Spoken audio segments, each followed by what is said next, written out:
Why hello there people of the internet, welcome to another video, and today we're checking out perhaps the biggest W of the entire Incarnon system, the infested variant of the Ogres, also known as the Torid. This weapon was actually pretty okay when it first came out back in the day, because we didn't have a ton of good AoE weapons, so the Torid was actually fine. But as time went on and we got better, stronger, more reliable AoE weapons, the Torid fell off pretty hard. That is not to say that people didn't try to make the Torid work, hell I did, like a lot, but it was never a meta weapon. You see, the way the Torid works is it fires infested grenades that embed themselves into whatever they hit, creating a 3-meter toxin cloud that damages enemies that step into it, and it lasts for 10 seconds. It's also a pure elemental weapon, dealing nothing but toxin damage to begin with, and it sports a 15% crit chance, a 2x crit multiplier, and a 23% status chance. Now, the reason I said that this is perhaps the biggest W of the Incarnon system is because if you farm an Incarnon adapter from circuit into Viri and slap it onto this,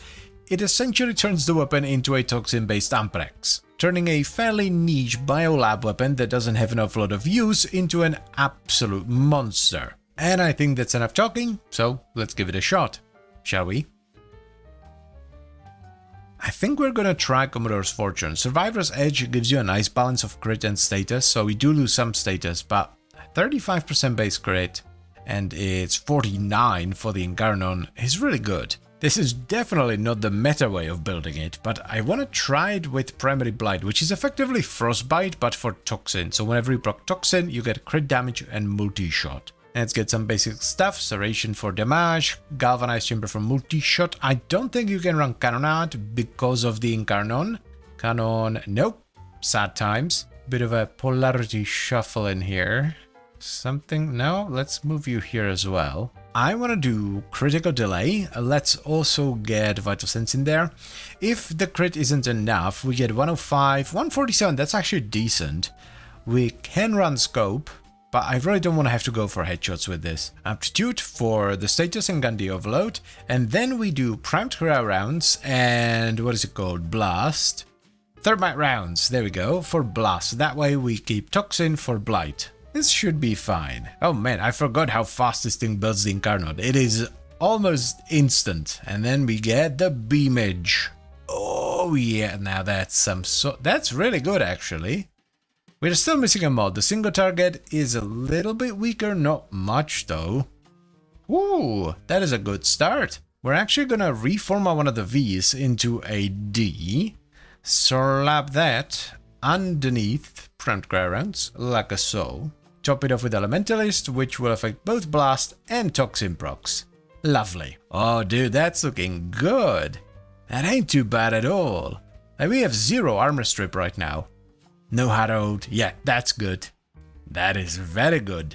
The best of boys approaches. And we... Well, actually, I thought I would switch him over to Corrosive, but I think the heat is going to be more than enough armor strip for this. Man, even the grenades are clearing them. the bee basically one-shots them. That's awesome. I'm expecting goodness. That's pretty good. That is pretty good indeed. Oh my god, man, chaining beam weapons with blast are so fun. It definitely leans more into AoE. Ah, there it is, finally. The single target is a little bit weaker. It would be better if you ran like Vital Hunter munitions for single target, but I don't know, I just like it with more AoE. It's more fun that way, I think. The Hunter munitions Vital setup on this is still good, by the way, so if you want more single target, go for that instead. It's such a shame that ammo efficiency doesn't work in Incarnon mode, because I can imagine this being really fun with primary cracks and like stacking vast amounts of status. Aha, let's see how this handles an Acolyte. It is a status build, but it also has a lot of crits, so we shall see. Good for the shields. Decent enough for the health. Like for a status build, this is good. The blast is helping a lot, yeah. So that's decent for a status build.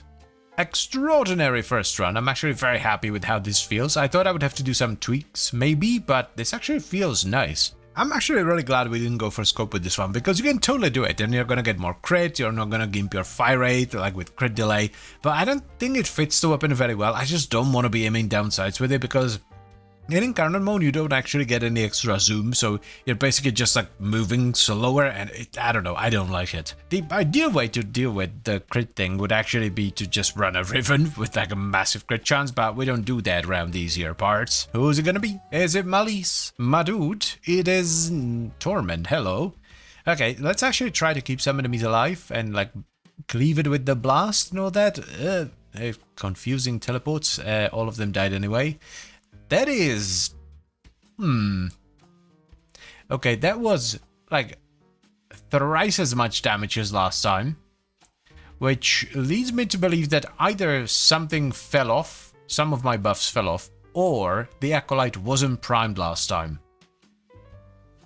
Oh wow, hot damn, the sentence just exploded. Alright. There are some issues with armor. Armor diminishes the damage here quite a bit, and we're only, using heat from a pet to strip their armor. So if you add a little bit of extra armor strip, that's gonna fix that problem as well. But everything else is absolutely melting, like especially Corpus, because, toxin and all that. So all in all, very happy. And yeah, I think we're done. So let's go do the thing.